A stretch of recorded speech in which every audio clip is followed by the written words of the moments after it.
할렐루야. 오늘 성령 하나님께서 우리 주원교회 예배드리는 이 현장에 함께 계시는 줄로 믿습니다. 여러분, 이 세상에서 이 성공의 이 열쇠는 어디 있다고 보십니까? 요즘 많은 사람들은 그 인맥을 굉장히 소중히 여겨요. 그래서 인맥을 넓히기 위해서 어떤 동호회에도 열심히 또 참석하게 되고요. 또 어떤 사람은 또 뭐 술자리에 가서 좀 더 많은 사람과 친하게 술자리를 또 갖기도 하고요. 어떤 사람은 뭐 최고 경영자 과정, 뭐 대학마다 그런 과정들이 있는데요. 그것을 통해서 뭐 높은 뭐 어떤 사장이나 회장하는 사람들과 또 이렇게 인맥을 또 갖는 사람도 있고요. 어떤 사람들은 또 종교 활동을 통해서, 그래서 교회를 통해서 뭐 높은 사람이 교회에 나오면 이제 교회에 나와서 안면을 트게 하려는 그런 인맥을 갖게 하는 그런 경향도 있어요. 사실 그래요. 우리가 어려움 당할 때 이렇게 많은 사람이 있으면 참 좋아요. 우리가 법적으로 어려움 당할 때 뭐 법에 관해서 아는 사람이 내가 있다. 참 좋죠. 또 우리가 질병으로 인해서 어려움 당하는데 그 병에 대해서 잘 아는 사람, 또 병원에 대해서 잘 아는 사람이 있으면 좋죠. 또 뭐 세무에 관한 문제, 뭐 세무에 관한 거에 다 잘 아는 사람이 있으면 참 좋아요. 물론 그런 인맥이 어느 정도 우리에게 도움은 될 수 있으나 결국 사람은요, 자기의 이익에 기반한 결정을 내리기에 마련입니다. 그러나 여기 변함없는 인맥이 있어요. 우리에게 아낌없이 주기를 원하시는 분의 인맥. 그래서 그분과 우리가 좋은 관계를 맺으면요, 그분은 우리를 성공의 길로 인도해 주실 분이에요. 아멘. 그분은 변함이 없으신 분입니다. 아멘. 그분은 뭐 자기의 이익을 따지시는 분이 아니에요. 확실한 분. 그분이 바로 하나님이시죠. 그럼 우리가 그분과 어떻게 인맥을 쌓을 수 있는가 하는 거예요. 주님께서 이렇게 놀라운 분이시고 그분과 한번 관계를 맺으면 너무너무 확실한데 우리가 어떻게 그분과 인맥을 쌓을 수 있는가? 그것은 하나밖에 없어요. 그것은 골방이라는 현장입니다. 골방에서의 기도. 그 기도를 통해서 그분과 좋은 관계를 유지할 수 있는 거예요. 그분은 세상을 창조하시고 지금도 이 세상을 움직이시는 그런 놀라운 분이세요. 그래서 그런 분이시기에 우리를 절망의 땅에서 소망의 땅으로 인도하실 수 있는 놀라운 분이세요. 그래서 사실 대부분의 성도들이 이 기도는 짐으로 느껴요. 무거운 짐으로 느끼는 것이 사실 현실입니다. 기쁨과 감격이 있어야 될 기도가 왜 이렇게 무거운 짐이 되는 것입니까?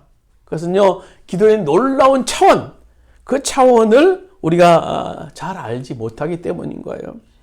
우리가 기도에 대한 일반적인 생각은 뭡니까? 우리는 열심히 우리들의 소원, 우리들의 기도 제목을 아뢰고 우리가 열심히 했으면 하나님께서는 그거 기도에 대한 응답을 하신다라는 정도로 우리가 일반적으로 알고 있는 기도라는 것이죠.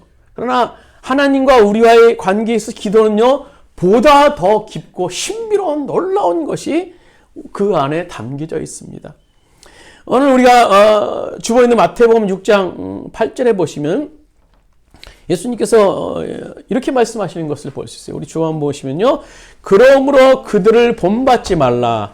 구하기 전에 너에게 있어야 할 것을 하나님 너희 아버지께서는 아시느니라. 또 이사야 65장 24절에 보면 그들이 부르기 전에 내가 응답하겠고 그들이 말을 마치기 전에 내가 들을 것이며. 그러니까 성경이 말하는 기도에 대한 사실은요, 우리가 기도하기 전에 하나님께서 다 알고 계신다라는 거예요. 우리의 필요, 또 우리에게 주실 걸 다 준비해 놓으셨다라는 거예요. 그럼에도 불구하고 오늘 우리들이 구하라고 하는 거예요. 구하지 않기 때문에 얻지 못한다라고 오늘 야고보 4장 2절에 말하죠. 너희가 얻지 못함은 구하지 아니하기 때문이다. 그렇다면 다 한다고 하시는 하나님께서 그냥 주시면 될 텐데 왜 구하려고 할까? 그냥 우리가 착하게 살고 열심히 교회 와서 봉사하고 이래서 좋은 사람이 돼서 주시면 참 좋아요. 좋겠어요. 이렇게 막 기도하지 않아도 그렇게 주시면 얼마나 좋겠습니까? 굳이 하나님께서 우리에게 구하라는 이유가 도대체 뭘까 하는 거예요. 그 비밀이 오늘 우리가 읽은 에스겔 36장에 기록되어 있어요. 에스겔서에서 우리가 그 답을 찾을 수 있는데요. 우리 본문의 에스겔 당시의 역사적 상황은 이스라엘이 바벨론에 의해서 침략을 당하는 상황이에요. 여러 번 1차, 2차, 3차 침략을 당하다가 결국은 이제 망하게 되는 그런 상황입니다. 그런 상황 속에서 하나님께서는 에스겔 선지자로 하여금 하나님이 주신 이스라엘 백성을 위한 비전과 꿈을 이제 선포하게 하십니다. 멸망을 이제 피할 수 없는 너희들 이스라엘 백성이지만 곧 하나님께서는 예루살렘을 이제 회복시키시고 이스라엘을 구원할 계획이 있다라는 사실을 에스겔을 통해서 말씀해 주고 계세요. 그래서 이스라엘의 회복에 대해서 성경이 우리 이렇게 기록하고 있는 것을 볼 수 있어요. 우리 에스겔서 우리 본문 36장 34절부터 우리 새번역 버전이 좀 이해가 쉬운 것 같아요. 우리 주보에 새번역 성경으로 기록되어 있는 에스겔 36장 34절에서부터 36절까지 말씀을 천천히 한번 읽도록 하겠습니다. 이전에는 지나가는 사람들이 황폐한 땅을 보며 지나다녔으나 이제는 그곳이 묵어 있지 않고 오히려 잘 경작된 밭이 될 것이다. 그래서 사람들이 말하기를 황폐하던 바로 그 땅이 이제는 예덴 동산처럼 되었고 무너져서 폐허와 황무지가 되었던 성읍마다 성벽이 쌓여 올라가서 사람 사는 땅이 되었다고 할 것이다. 그때야 비로소 너희의 사면에 남아있는 여러 나라들이 바로 나 주가 무너진 것을 다시 세우며 황폐한 땅을 다시 나무 심을 줄을 깨달아 알 것이다. 나 주가 말하였으니 내가 이룰 것이다. 결국 이 말씀은요, 황폐한 땅을 에덴 동산처럼 하나님께서 회복 주시겠다라는 계획을 에스겔을 통해서 말씀해 주고 계시는 거예요. 이스라엘 백성들이 근데 해야 될 일이 있다고 하죠. 하나님께서 저절로 그냥 이스라엘 백성이 주시는 것이 아니라 해야 할 일이 있어요. 오늘 37절에 보시면요, 주 여호와께서 이같이 말씀하시니라. 그래도 이스라엘 족속이 이같이 자기들에게 이루어 주기를 내게 구하여야 한다라고 기록하고 있어요. 오늘 하나님의 계획이 이루어지기 위해서는요, 전제 조건이 있다라는 겁니다. 그것은 너희들이 기도해야 된다라는 겁니다. 내가 황폐한 그 땅을 에덴 동산까지 회복시켜 주겠지만 너희들이 해야 될 일은 기도해야 된다라는 거예요. 하나님은 이스라엘 백성이 회복에 대한 분명한 계획이 있으셨지만 그냥 주시지 않는다는 거예요. 너희들이 기도해라. 너희들이 기도하라. 기도하라는 거예요. 왜 그냥 주시지 않을까요? 오늘 38절에 보면 이렇게 말하고 계시죠.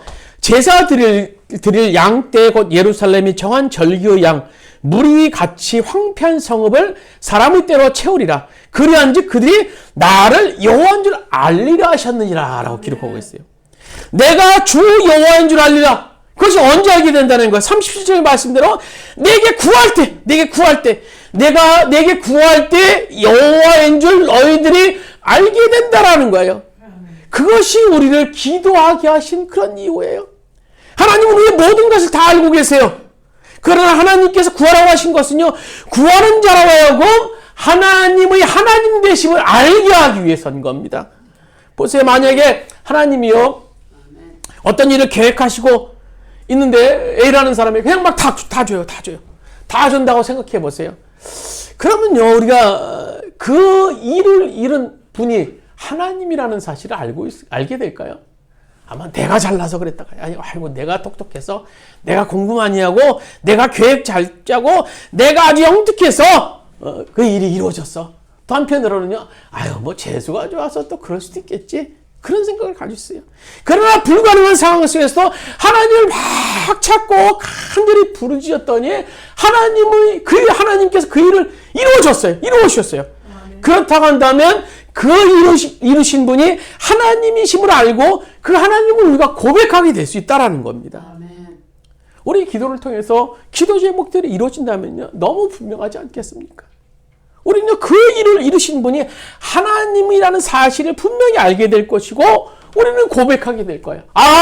이 일을 이루시는 분이 바로 하나님이시구나. 그래서 오늘 하나님은요, 이스라엘의 회복을 약속하셨지만 이스라엘 백성들이 그냥 주신 것이 아니라 그들로 하여금 기도하게 하신 것이고, 기도를 통해서 그 하나님이 약속의 언약을 이루시는 것을 통해서 하나님이 하나님 되심을 그들에게 알기를 원하셨던 겁니다.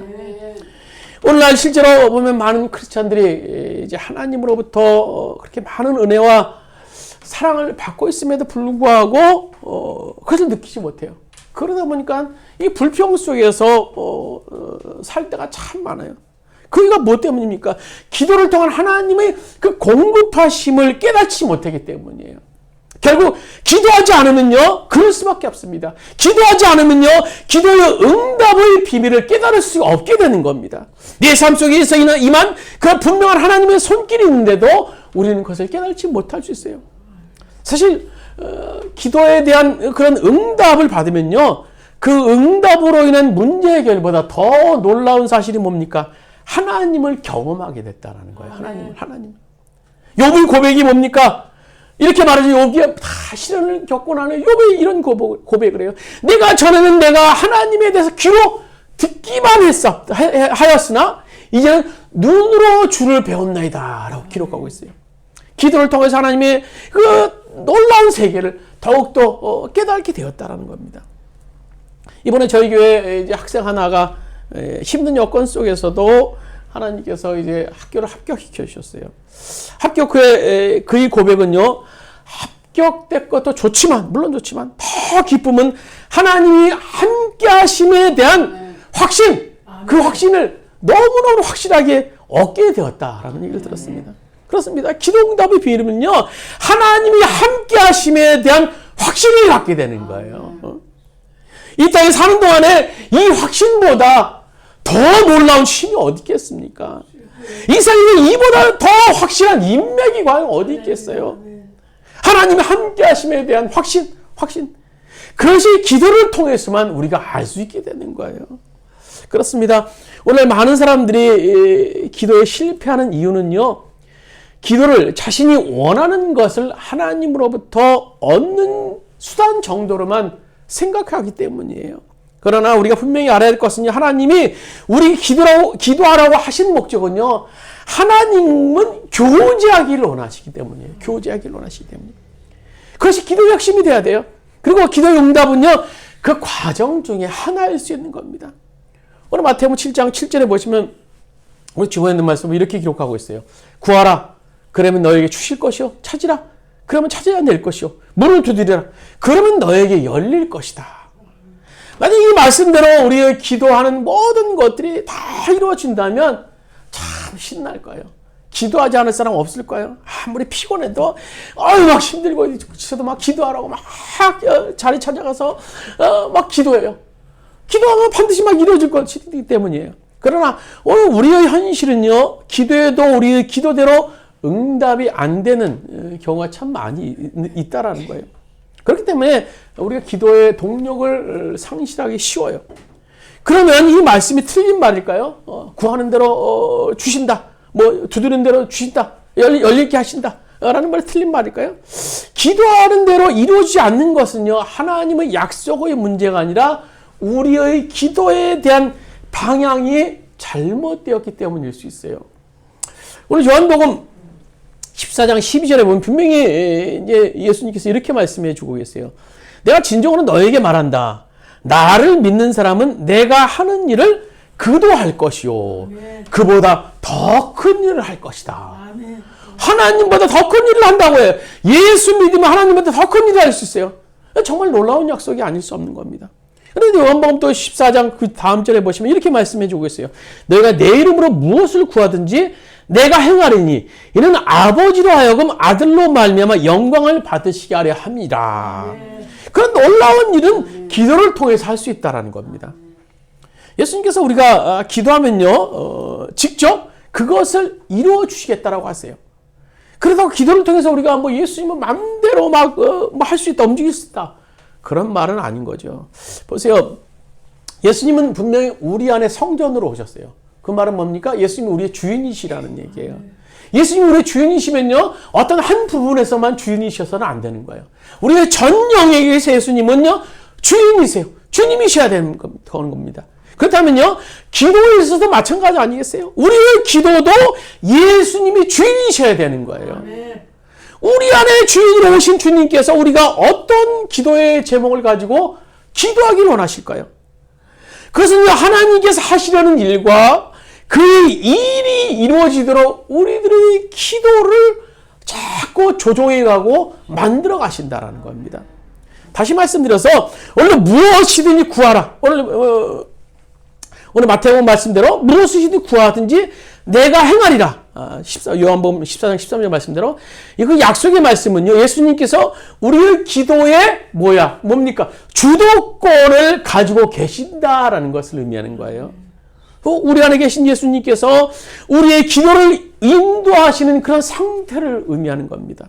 그런 의미에서 우리 기도는요, 단순히 우리의 신앙생활에 넘어서 하나님의 뜻을 이루는 사역이 될 수 있다는 겁니다. 그래서 뒷받침할 수 있는 성경 구절 있죠. 오늘 에베소 6장 18절 말씀, 우리 주보에 있는 말씀 한번 같이 읽도록 하겠습니다. 모든 기도에 간구를 하되 항상 성령 안에서 기도하고 위하여 깨어 구하기를 항상 힘쓰며 성도를 위하여 구하라. 여기서 말씀 보시면 성령 안에서 기도하라라고 기록해요. 성령 안에서. 우리가 무엇을 위해 기도할지 성령의 인도하심과 도우심을 바라보며 기도하라는 거예요. 근데 우리가 기도하는 대체적인 모습을 보면 어떻습니까? 하나님, 저 사업 새로 시작했습니다. 잘 되게 해주세요. 잘 되게 해주세요. 하나님, 이게 질병 걸렸습니다. 고쳐주세요. 고쳐주세요. 아픈 거 고쳐주세요. 우리는 자신이 원하는 것만 하나님께 기도해요. 물론 우리들의 참 삶이 참 힘들고 급하면 그렇게 기도할 수 있어요. 물론 자신의 욕심을 위해서 구하는 것 아니면요, 어떤 기도도 하나님께 구할 수는 있습니다. 그러나 우리가 기억해야 할 것은요, 이런 기도의 시작조차도 성령님의 인도하심을 우리가 받아야 된다는 거예요. 주님, 제가 이렇게 어려운 문제에 부닥쳤습니다. 제가 어떻게 기도해야 될까요? 주님, 이 상황 속에서 주님께서 나에게 말씀하시고자 하는 메시지는 과연 뭡니까? 무엇하기를 제가 원하십니까? 무엇하기를 원하십니까? 저를 인도해 주세요. 이렇게 기도 제목에 대해서 기본적으로 주님께 묻고 주님의 인도하심을 구하는 자세가 있어야 되는 거예요. 그냥 이번만 문제 해결해 주세요. 문제 해결해 주세요. 이 급한 것만 해결해 주세요. 해결해 주세요. 해결해 주세요. 왜 우리들의 기도 제목은요, 그렇게 기도하는 경우가 많아요. 기도의 기본 자세는요, 성령의 인도하심을 받고자 하는 그런 자세. 기도를 열심히 하고자 하는 마음보다 그것이 우선이 돼야 돼요. 왜냐하면요, 우리의 기도의 응답이 먼저지만요, 하나님은 우리와 교제하기를 원하세요. 문제를 통해서, 기도 제목을 통해서 아무개야 나와 교제하자. 나와 더 깊은 교제를 하자. 나와 만나자. 나와 친밀도를 더 높이자. 그것이 주님의 뜻일 수 있는 겁니다. 제가 과거에 사역 의자를 놓고 간절히 기도할 때도 이렇게 돌아보면요, 하나님이 저에게 원하시는 것은요, 어떤 사역의 자리에 물론 중요할 수도 있겠지만요, 그분과 하나님과 친밀함을 더 높이고자 하시는 것이 그분의 초점이었다라는 것을 깨닫게 됐어요. 제가 물론 안정적인 사역에 가서 사역을 하면 좋죠. 그렇게 한들 지금과 같은 하나님의 은혜와 동행하심에 대한 확신은 이루지 못했을 것이라고 생각해요. 지금은 비록 이렇게 자그마한 공간에서 예배를 드려야 하는 형편이지만 하나님이 함께 하심에 대한 확신은 너무너무나 분명한 겁니다. 여러분, 기도하는 것이 내 뜻대로 이루어지지 않는다고 여러분 실망하시지 마세요. 오히려 하나님께서 우리의 기도가 내 뜻대로 이루어지지 않는 것보다 하나님 당신을 더 알게 되는 것이 우리에게 더 큰 유익이요, 더 큰 응답이라는 것을 주님께서는 알고 계세요. 그래서 우리는요, 어떤 급박한 상황 속에서 기도하든지 우리의 기도의 시작은 이렇게 돼야 될 것입니다. 주님, 이 상황 속에서 주님께서 원하시는 것이 과연 뭡니까? 주님께서 원하시는 것이 뭡니까? 나는 지금 이렇게 급하고 나는 이렇게 어려운 상황 속인데 주님, 내가 이제 주님한테 무릎을 꿇습니다. 당신의 뜻을 구합니다. 당신의 계획이 무엇입니까? 그것을 원하시는 것이 뭡니까? 신앙 속에서 우리가 이런 기도를 할 수 있다면요, 그 기도는 이미 응답받은 기도입니다. 왜냐하면 문제를 통해서 하나님께 더 가까이 나가고자 하는 그런 상황이 되기 때문인 겁니다. 기도를 통해서 하나님의 뜻을 알 수 있기 때문인 거예요. 그런데 이렇게 놀라운 기도의 은혜가 있지만요, 우리가 기억해야 할 것은 그것을 방해하는 세력이 있다는 거예요. 우리가 잘 알고 있는 베드로전서 5장 8절. 너희 대적마귀가 우는 사자와 같이 두루 삼킬 자를 찾나니라고 기록하고 있어요. 마귀는요, 하나님의 자녀가 이 세상에서 기쁨 가운데 살다가 천국 가는 것을 제일 싫어해요. 제일 싫어해요. 그래서 그 뜻을 방해하고자 지금 강력하게 사단의 세력이 역사해요. 그리고 그거 역사하면 기도하지 못하게 한다. 기도하지 못하게. 기도하는 것이 역사하는 기도의 힘이 큰 것을 알기 때문에 기도하지 못하게 해요. 그래서 기도가 영적인 전쟁이라고 하지 않습니까? 오늘 마태복음 26장에 보시면요, 십자가라는 중대한 그런 문제를 놓고 예수님께서 제자들과 함께 이제 겟세마네 동산으로 올라가시죠. 그리고 제자들은 내게 말씀하시길 너희는 이곳에 남아서 끼어서 머물러 기도하라. 나는 올라가서 기도하자. 우리 함께 기도하자라고 말씀하십니다. 그리고 이제 주님께서는 제자들과 좀 떨어진 곳에서 기도하세요. 그래서 기도를 마친 후에 이제 제자들에게 오셨지만요, 제자들이 자고 있는 모습을 보신 예수님께서 제자들을 책망하시죠.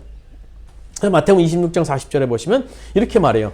너희가 나와 함께 한 시간도 이렇게 끼어서 있을 수 없더냐. 그렇습니다. 영적으로 잠들게 되면요, 기도할 수 없습니다. 영적으로 잠들게 되면. 그래서 그런 제자들을 향해서 예수님께서 말씀하시는 것이죠. 오늘 마태복음 26장 41절에 보면 마음에는 원이로되 육신이 약하도다. 육신이 약하도다. 마음은 기도하고 싶지만 육신이 약해서 기도하지 못하는 것을 예수님께서는 인정해 주셨던 겁니다. 그렇다면 이 말씀의 의미는요, 우리의 육신이 약하다는 겁니까? 아니죠. 사실 우리 육신은요, 약한 것이 아니라 너무나 강해요. 너무나 강해요. 이 강한 육신은요, 우리의 모든 것을 지배해요. 모든 것을 컨트롤해요. 우리가 어떤 단 음식을 한번 먹고 나면요, 아주 강한 단맛이 우리 몸 전체를 느껴집니다. 그래서 그 다음에 아무리 이 음식 저 음식 먹어도요, 달게만 느껴져요. 우리 육신도 마찬가지예요. 우리 육신이 연약하다고 느끼고 우리 육신이 모든 것을 우리를 집어삼킬 때 우리의 생각과 말과 행동은요, 그 육신이 다 지배하기 마련인 겁니다. 그래서 주님의 말씀을 따라 살지 못하도록 우리를 이끕니다. 예수님이 우리 안에 주님이신 것은 분명하지만요, 육신에 휘둘리게 된다는 겁니다. 제자들 보세요. 피곤해서 졸려서 기도하지 않고 잠을 잤던 제자들이 어떻게 됐습니까? 결국 예수님의 십자가 앞에서 모두 도망가버리고 말았어요. 거기다 베드로는요, 3번이나 예수님을 저주하고 부인합니다. 왜 이런 일이 일어났습니까? 제자들이 육신이 너무 강했기 때문인 거예요. 그렇습니다. 평소에 기도하지 않는 사람은요, 금방 제일 먼저 육신이 반응하게 됩니다. 그러나 기도를 통해서 예수님과의 관계가 깊어지면요, 사람들은요, 시험이 와도 육신대로 반응하지 않습니다. 왜? 말씀대로 반응하기 때문인 겁니다. 짜증나는 일, 마음 상하는 일, 고통스러운 일이 올 때도 예수님과 함께 순종할 수 있게 되는 거예요. 다니엘 보세요. 하루에 3번씩이나 기도를 했어요. 그러나 기도하지 말라는 그런 왕의 조서가 내었을 때도 두려워하지 않고 주님과 교제하는 그런 시간을 가졌어요. 결국 그 일 때문에 그 고통을 당했지만요, 하나님께서는 오히려 그 일을 통해서 전능하신 하나님을 드러내는 일들을 그래서 삼으시는 것을 우리가 볼 수 있어요. 말씀을 맺도록 하겠습니다. 기도를 우리가 형편과 여건에 따라서 기도하려고 한다면요, 우리가 기도 절대 못해요. 성경에는요, 형편이 좋아서 기도한 사람 없어요. 또 형편이 좋아서 기도해서 역사 응답을 받는 일도 없습니다. 기도가 잘 되지 않든 어떤 형편이 있을지라도 영적인 숨통이 트일 때까지 매달 간절히 기도하다 보면요, 어느 순간 기도의 문이 열리게 되고 기도를 방해하는 영적인 세력이 사라지는 것을 우리가 경험할 수 있게 되는 겁니다. 세상의 승패가 인간의 인맥이 달려있는 것처럼 보이지만요, 사실은요, 기도의 골방에 달려있어요. 기도의 골방이 있는 자, 즉 예수님과 인격적인 친밀함이 있는 사람은요, 마귀가 지배하는 세상에서도 당당한 승리자로 설 수 있게 되는 겁니다. 주님이 함께 하심을 확신하기 때문에, 주님이 이루시고자 하는 그 계획을 알기 때문에. 우리 찬송가 364장을 작사한 그런 월퍼드 목사님의 얘기가 있어요. 그는요, 앞을 보지 못하는 사람입니다.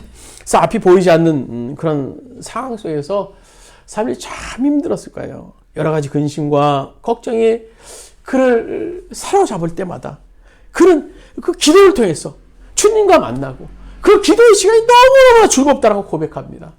그래서 기도의 시간이 즐거울 수 있었던 것은요, 기도를 통해서 근심과 걱정을 이길 수 있는 힘을 얻었기 때문입니다. 우리 찬송가 364장 우리 같이 한번 읽고 부르고 우리 말씀을 마치도록 하겠습니다. 364장입니다. 내 기도하는 그 시간 그때가 가장 즐겁다.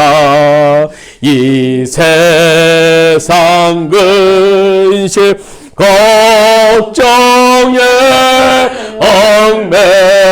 얽매인 나를 부르사 내 진정 소원 주 앞에 낱낱이 바로 아래요. 큰 불행 당해 슬플 때 나 위로하게 내 기도하는 그 시간 내 기도하는 그 시간 내게는 가장 귀하다. 저 광야 같은 세상을 끝없이 방황하면서 위태한 길로 나아갈 때 주께서 나를 이끌어 그 보좌 앞에 나아가 그 은혜 받게 하시네. 기도드리시겠습니다. 주님, 기도의 영적인 자리로 우리가 나갈 수 있도록 주님 도와주시옵소서. 오늘로 에스겔서를 통하여서 오늘로 우리를 기도의 비밀을 알게 하신 주님의 은혜가 너무나 감사합니다. 우리는 어리석어서 늘 조마조마하면서 주님 이거 주세요 저거 주세요 라고 기도하지만 주님께서는 우리가 만나기 원하시는 것을 우리는 볼 수 있습니다. 우리가 기도를 통해서 응답받는 것도 물론 소중하지만 기도 속에서 주님과 더욱더 교제할 수 있는 우리들 될 수 있도록 주님 도와주시옵소서. 기도를 통해서 주님의 뜻을 알 수 있도록 도와주시옵소서.